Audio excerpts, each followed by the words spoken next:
What if the biggest problem for IT and security teams isn't a lack of cyber defense, but is the amount of effort that those teams put in to protecting the data that shouldn't exist? In this episode, we'll explore how your forgotten data becomes your attacker's greatest weapon. I'm Justin Tolman, the forensic subject matter expert and forensic host of Data Exposure, a podcast for data risk leaders brought to you by Xtero.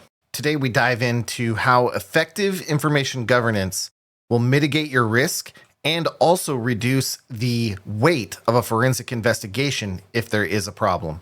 Joining me is John Wilson, the Chief Information Security Officer and President of Forensics at HaystackID.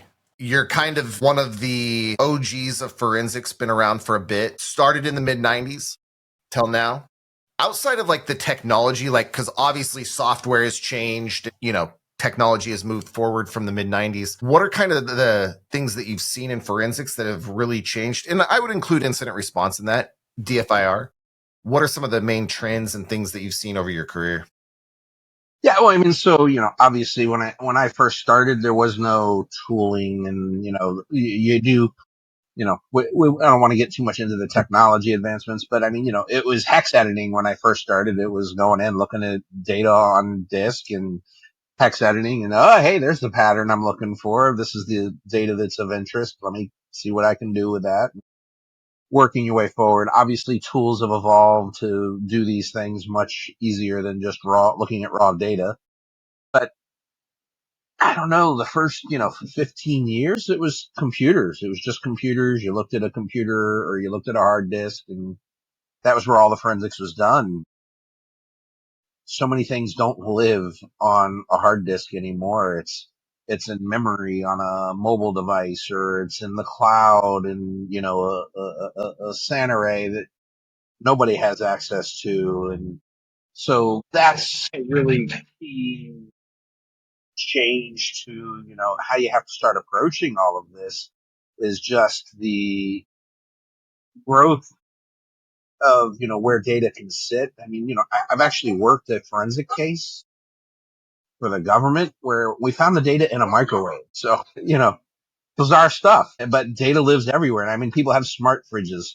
You look at their fridge, and their fridge is scanning their refrigerator constantly and telling them, hey, you're almost out of milk. Hey, you need more eggs, those sort of things. All that generates data. And what people don't really realize is that information can be leveraged.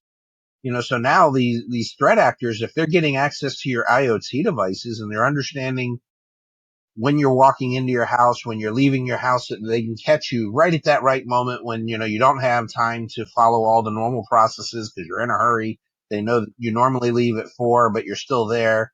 You're running late. So they're going to ping you right then. That's amazing information for threat actors to leverage and, take action against you. And they're taking that information, and then they're taking all this, cloud information, all of the social media, which is another area that just has really blossomed and exploded and getting leveraged in not just threat actors. And, we talk about threat actors a lot because obviously we do a lot of incident response and breach activity. But even just in a litigation case, all of this information can become very important. If the wrong people are understanding that information or getting access to that information when they shouldn't, it can create a real problem. And so you really do have to understand that, data is no longer, hey, I've got a hard drive, but I need your computer for forensics. It's their phone. It's their social media profiles. It's all the data they store on the cloud, because people store everything on the cloud now, whether they realize it or not. If you're using Teams to do things, everything's getting stored out in, M365 and SharePoint, unless you're one of the like 10 organizations that still have on-prem. There are some, I joke about 10, but, there's still organizations that have on-prem, but it's that proliferation of places that you have to look. And then you also have to talk about, when I did my first forensics, it was an 80 meg hard drive. Put that into perspective today, and, you can buy an Apple MacBook Pro with, I think, 8 terabytes or 16 terabyte hard drives in them now. You can buy network arrays and RAID arrays that, store almost into the petabytes all by themselves. That data has just proliferated. you're not looking at just a hard drive anymore. It's all these other things. And all these other things store data for different periods of time, like mobile devices. So a lot of the information is very transient. The more you chat, the more that goes away. The more you do whatever actions, the more that's getting overwritten and the prior histories are getting lost. All of these things have a lot of transient data and then the absolute sheer proliferation. Those are the two big changes in the forensics world for me. And what I see is just, I have to look so many places now and I have to look at so much more data now. That puts a lot of work on the investigator, but I also think it puts a lot of pressure on these companies that are housing your data, because it's not just, to your thing, like, we're not on prem, we're not just storing a file here or there, it's our entire lives being uploaded to third party providers, service providers, like your cell phone provider, all that sort of stuff. They're housing pretty intense amounts of data now. The intense is almost not even enough of a word for it. It's insane. We actually had a case this year where it met with a client and, they have a very serious litigation situation going on. It involved some bad actors and they generate a petabyte of data a day. What? I mean, what? How do you even get your arms around? Like, how are you even, how would you disaster recover from that? And they're like, we can't. It's just grown to where we just can't. We know we can't. We know that we're just gonna lose, 30 days of data if anything happens. And that's built into our risk profile. I mean, a petabyte a day is just unfathomable. But Yeah. literally the organization is generating a petabyte of data a day. And they're like, well, so now you've got this preservation request. I can't preserve a petabyte a day for you in perpetuity. And not only that, what are you going to do with it? How are you even going to look at a petabyte a day? Let's talk about that. Like, that's such a frightening number, such a frightening thing. And then you talk about, well, what's in that petabyte? And it's like, well, we've got, PCI information there. We have transactions occurring. We have, financial information in there from our customers and, all of this protected information that, has, you may have HIPAA concerns, you may have PII and PHI, and I'm using a lot of acronyms, and I don't know if everybody listening is going to know all of these things, but it's all protected information. That's the P in all of those pretty much is Right. almost all protected. Yeah. So it's just frightening. And I don't know where we're going to land because the data has just continued to accelerate. And now you talk about adding in like AI generation of information or processing of information, how much information is getting into the AI engine, how much data is getting out of the AI engine, and how do you understand what your risks are there? The challenges are just magnificent. It's insane how much data, and we'll talk more, we'll bounce around on that idea, I think, throughout the rest of this, but that amount of data has kind of facilitated this evolution of threat actors as well. You talked about on a different call we were on, it used to be script kiddies or just people working in their basement or their mom's basement, who knows, right? It's not Right. that way anymore. You mentioned it's almost these venture backed organizations that are sophisticated threat actors. Can you share some more information on kind of the evolution of that? Because it matches kind of the evolution of how much data we're storing. Yeah, no, it absolutely does. And, like you start talking about, 4 or 5 years ago, ransomware was really having its moment and generating a lot of revenue for these threat actors. And a lot of them were just little small groups or, the groups of script kiddies or whatever, people out just buying, hey, here's a threat package you can buy and then go deploy it wherever you can get it into. And so that all kind of happened. And all of a sudden, that started getting to be meaningful money. And so now all of a sudden you have these threat actors that are like, hey, I don't really need to go out and even do the threats anymore. All I'm going to do is just go out and say, hey, buy my toolkit and you go out and push it out wherever you can get it.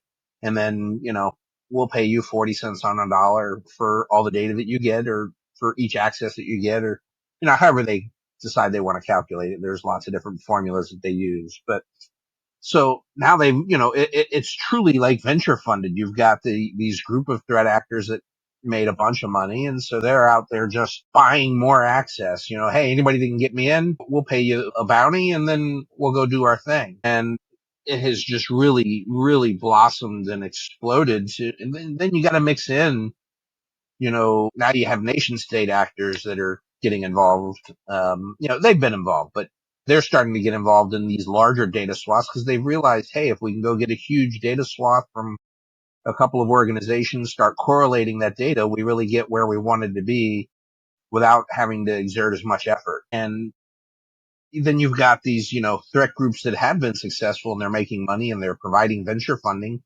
And then they have these like master groups within them that are, almost like super cyber gangs. They're huge. They spend more working on figuring out exploits against your network than your entire company's revenue. So how on earth are you going to stop them? The machine has just gotten to that level and that scale. And the realization of the value of not the one bit of data, but the conglomeration of, hey, I can correlate this one bit that I got from company A and this bit that I got from company B and this bit from company C to actually provide real intelligence that I can then really turn into a valuable package for an attack or, to gain access to company D that I could never get into because I've compromised three other people and got into the vendor ecosystem to get into that organization. And it's, a much more sophisticated machine in 2025 than I think most people have any guess or idea of. Yeah, that synergy of data kind of makes the saying quantity is a quality of its own. You talk about nation states. They don't, I mean, it helps if they hack government targets, but they don't need to. If they want to know what the people are doing, buying, where they're at, their movements, you can go after the people, not the hardened targets. Well, yeah, exactly right. And it's, even in the governance, and so the nation states, they've figured out, it may not be easy to go find an exploit directly at company A, B, or C or government organization A, B, or C. But if I target the employees that are supporting that, I can start watching their patterns. I can start getting that intelligence and they're starting to build a very smart profile of, hey, whenever they log into System X, they have to do MFA. We know that the MFA is Microsoft. And then they move on and they have to go through this gateway. So now they know they're starting to learn a lot more and they can, all right, now I'm going to look for weaknesses in MFA. I'm going to look in weaknesses in the gateway and see if I can put together a ride along package to go straight through the entire attack vector that they now have very much learned all the specifics of. Whereas in the past, they kind of had to, okay, I'm going to attack. Okay, I found a firewall. Now I've got to figure out the firewall. Now I can get to the next step and I can get to the next step and they have to keep digging, the layers, peeling the onion of the organization itself. Instead, now they're getting a lot of intelligence about, hey, I know that the, third, fifth, seventh, ninth, 10th, 11th, 12th layers are this. All I've got to do is solve for, layers 1, 4, and 7 or 1, 4, and 6 to have a successful attack. Yeah. Which really leads to we had this breach recently in the news. 18 got hit, lost a bunch of records. But the way you're describing it, the economics of a breach almost seem catastrophically in favor of the threat actor. How do organizations compensate for that or at least mitigate those types of risks? Yeah, I mean, so that's, you do have to be very conscious of, how do you implement your data retentions within your organization? Data rot is real. People don't like to talk about it, but if data is just sitting on your network that's a very, very big risk. And if there's not a viable business reason to have the data, or there's not a regulatory requirement to have the data, you shouldn't have it.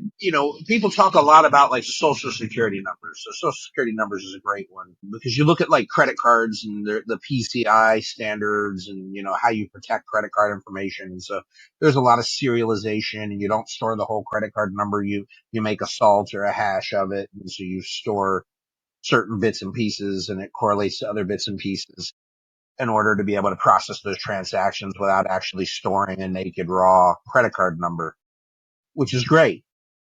But nobody's done that for, social security number, for health record identifiers, for employee identifiers in an organization. And all of those things can have the same damage, especially when you start talking about how large the data pool has gotten. As this data gets larger and they can start correlating, if they can figure out your social on platform, your social security number on platform A, and go get your date of birth and birth city from platform B, because you're posting it on social media all the time. I don't recommend, but Right. we won't delve there. They're able to start saying, okay, now I've got the social, I got the date of birth, I've got the birth city, and I've got the maiden name of the mother.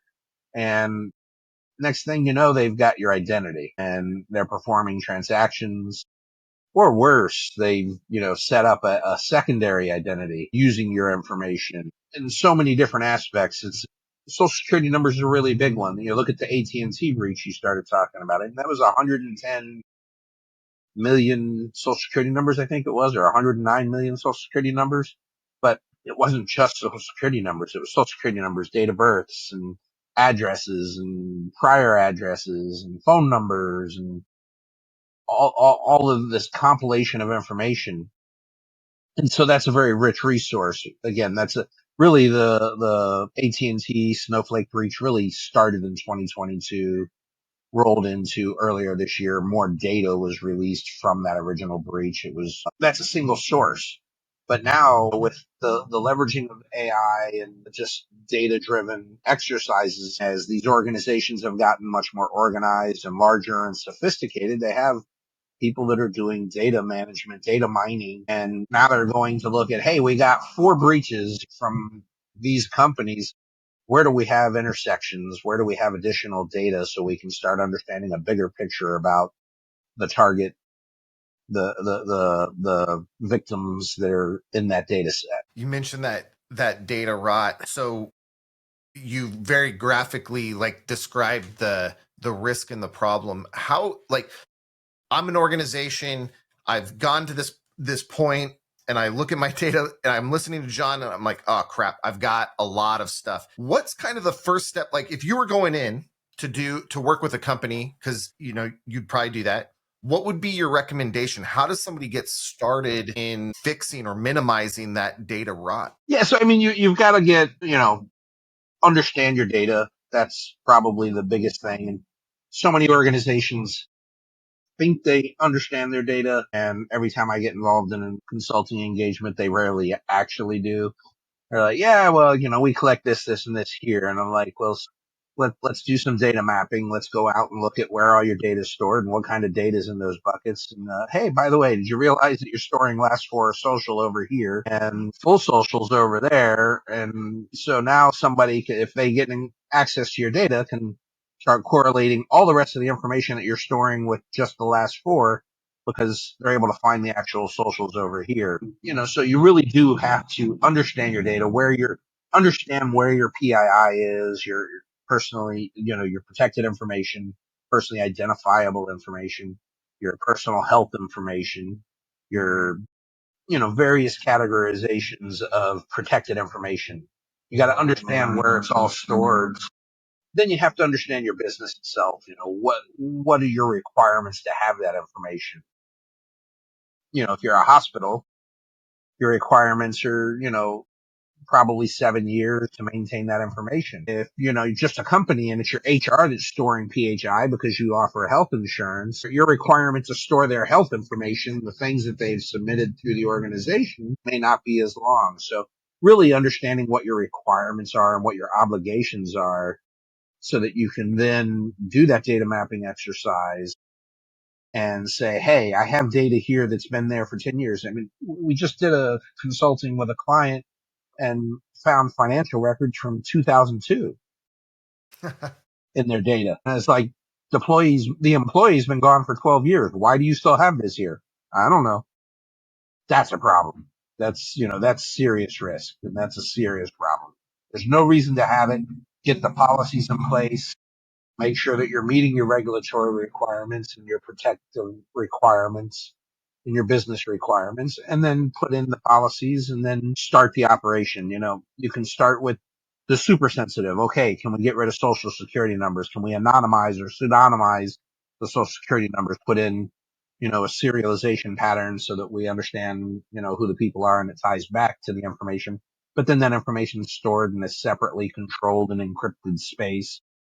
Then I can start cleaning up a lot of that information, start eliminating a lot of that risk. And that's really what's key when you're talking about data rot, is understanding your data and getting rid of the data that you don't need. And I mean, I can't tell you how many organizations we go into, and I'm sure it's the same for you. They have email forever and ever and ever and ever and ever. People are just making archives. If their email system's actually making them archive it, a lot of systems nowadays, storage has become so cheap, people just don't pay attention to it.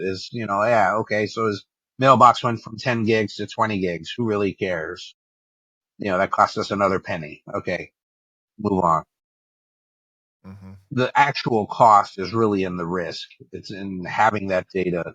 And so it's really getting into that, understanding the data, mapping the data, and getting rid of the rot. Yeah, because the less there is for them to take, the less there is to lose, and the less risk you're incurring when that data does walk out. Yeah, absolutely. And uh, I constantly preach the cost of having the data isn't really that big of a deal anymore. It really isn't. It's the risk.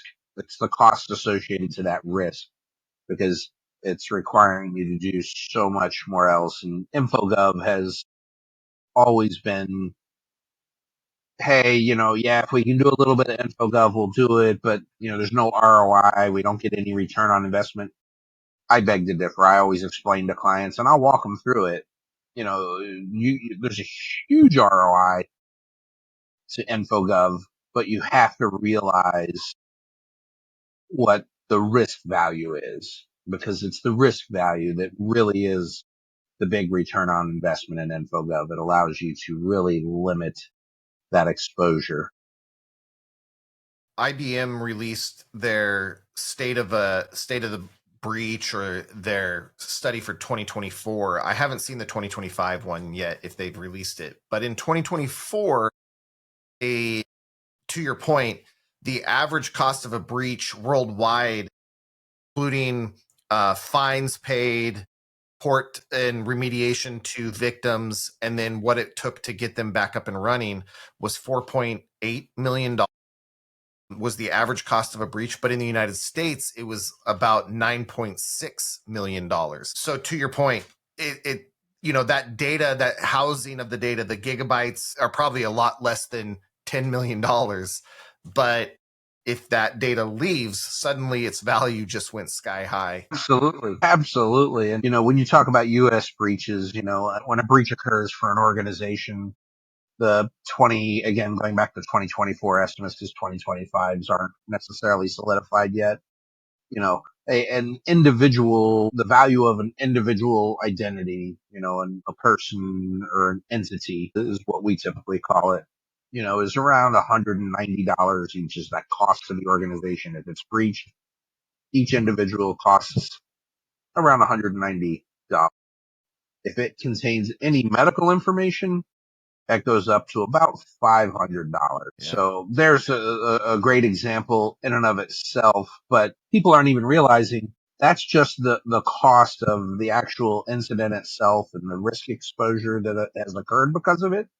You also have to look at, now I've got to deal with that breach event. I got to do breach response and notify all those people, and the goodwill, the faith lost in a business. And there's plenty of examples of stocks dropping because, an organization has a big breach event. They get a big fine from the FTC or the FCC or the SEC and all the 3-letter agencies that are around the world. And, you also start dealing with privacy. And so now the cost of the breach itself is that 190 as a for instance, but now you have to deal with privacy notifications and privacy breach, and it's a whole set of additional requirements that are not in those calculations historically.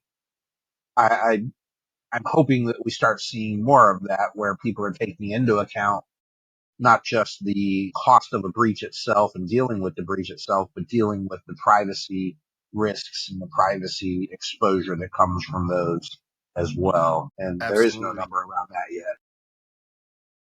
When so we've been kind of talking about these big businesses. Do you find that with the kind of growth of the threat actor empire, they work as corporations of themselves? Are they primarily targeting big businesses, or are they targeting anything they feel that they can monetize data from? Should everybody be worried, and how much?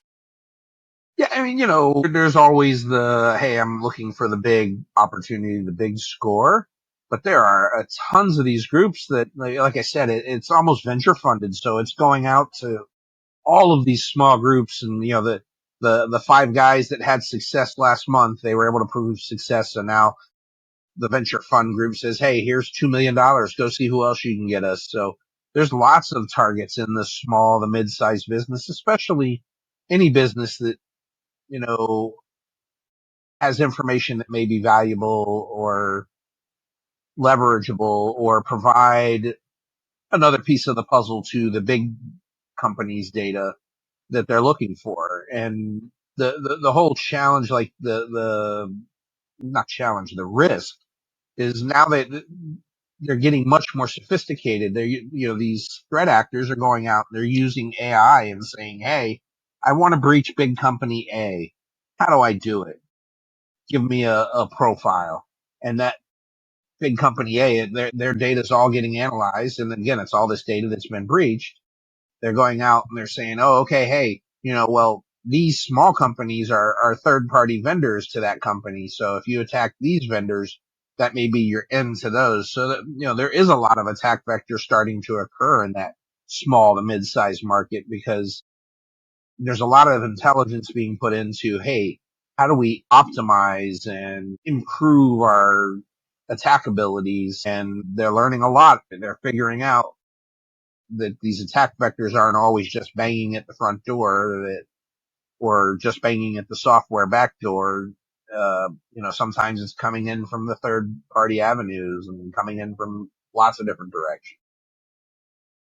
I believe the North Carolina pipeline was hacked through an IoT device that was provided by a third party, managed by a third party, and provided that entry into their networks. So not only information governance, but also vendor onboarding is Yeah, absolutely critical. Vendor onboarding, understanding who you're getting involved with, and doing a third party screening. Do they at least meet a minimum security profile for your organization? Do they have protections in place? Because goes back a few years. One of my cases that I had to work was I had to go out and do a FDIC bank seizure where they were closing a bank. The bank was failing and the FDIC went out to attack it. And we get out and we're starting to explore and figure out, what problems they have at the bank. And we got the third party pen tests,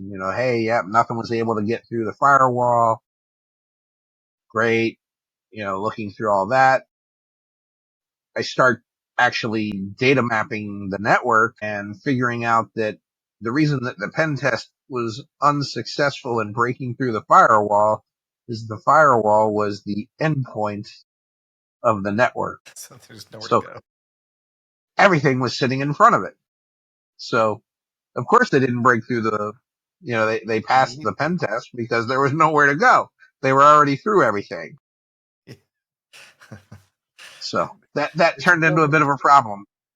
Yeah, it's a bold move to use all your resources as the honeypot, I guess. It's That is bold.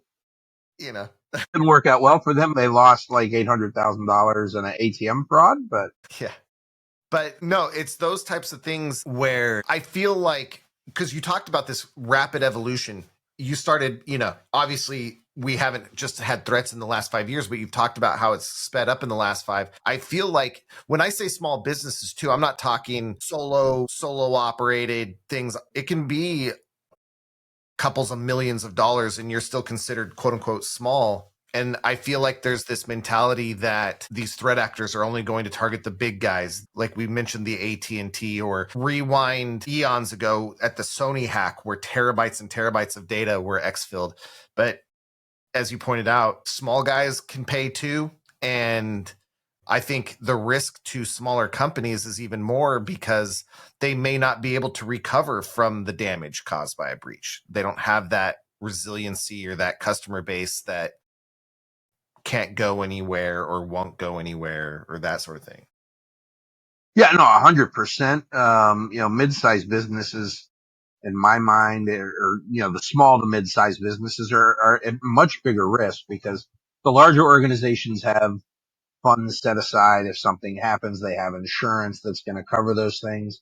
The small business doesn't have an unlimited cyber insurance policy. And, they're 2 to 5 million in business and getting hit with a $10 million lawsuit, game over. And it really is that risk profile, that risk balance is much larger on those smaller to mid-sized businesses. And the threat actors have really started figuring out that it's those smaller to mid-sized businesses that don't have the breadth and depth of protections that the larger organizations, and so they've become a much more viable source. Again, a lot of them are third parties to the big companies, so if they can breach the small guy, and you look at, there's been a bunch of breaches in the news where, small software vendor was leveraged in the big attack because they got in through the small software vendor, were able to embed malware or a payload of some nature in that software package that then gets delivered into the big company. And that's how they finally broke into the big company. And so that risk is so large in balance to what they can actually support or sustain or defend against. Which, even more important for them, that information governance you talked about. Don't over retain that data, because if you can't afford all that other stuff, but it should be something you can't afford not to hold on to something, right? I don't need that. That's exactly right. That's exactly right. Yeah. Hey, it doesn't cost hundreds of thousands, millions to go out and figure this out, especially in a small to mid-sized organization with small to mid-sized data resources, to go figure it out, get it mapped, understand what your data is, get your policies in place. The bill is much more tolerable and in line with the business itself than having the event occur in almost every circumstance and almost every client that I've had a case with or I've gone in and consulted with. Almost every single instance, it's much cheaper, much more affordable and sustainable for the business of all size, whatever size you are. The scale is there when you're talking about how do I protect myself from the risks versus how do I defend myself once it's happened. Absolutely. It's things where, an example might be for these small to mid-size, you might need to use social security to authenticate a person. But then once you've authenticated that person, just don't retain it unless you need it for your day to day. But rarely are you scanning their social, like at Yeah, that point, if exactly. you don't, It's get rid of it or it's anonymize it or pseudonymize it. yeah, There's ways to protect yourself in those scenarios. yeah. So at the end of the day, we've talked about threat actors are getting more sophisticated. The economies of the breach are often not in your favor, but to mitigate that, you need to manage your information governance. If you had to encapsulate that into kind of a word of advice to a CISO, to an IT department, what would be your key takeaway for them to mitigate those risks. Maybe something they're not doing right now. Yeah, and it sounds ubiquitous based on our conversation, but kill the data rot. That is the secret to life in this world, is kill the data rot. If you get rid of the stuff that you don't need, that you don't have a requirement to have, or you at least anonymize it or pseudonymize it so that it's not usable in an attack vector, kill the data rot. So that's my lead in with every call that we have. Kill the data rot. Understand your data, map it out, figure out where your PHI is, and let's get rid of it. You know, that's proved out in nature. Forest fires often are the worst when there hasn't been one for a long time because of all the dead undergrowth and fallen detritus that lights up and makes it so much worse. Same with a business, you know? Yeah, it's exactly the same. Control burns, clear the perimeter, get rid of the debris. Then, the burn, if you do happen to have a burn, is manageable. If you just let everything go wild and it's all sitting there, the burn's not manageable. Yep. Well, John, I appreciate you taking this time to sit down with me. Anything you've got going, that any other presentations you've got coming up you want to plug for any of our viewers? I know you're going to be at our user conference. Yeah, so I'm going to be at your user conference. Also have a webcast next month on deep fakes, and that's something that we didn't get too far into here today.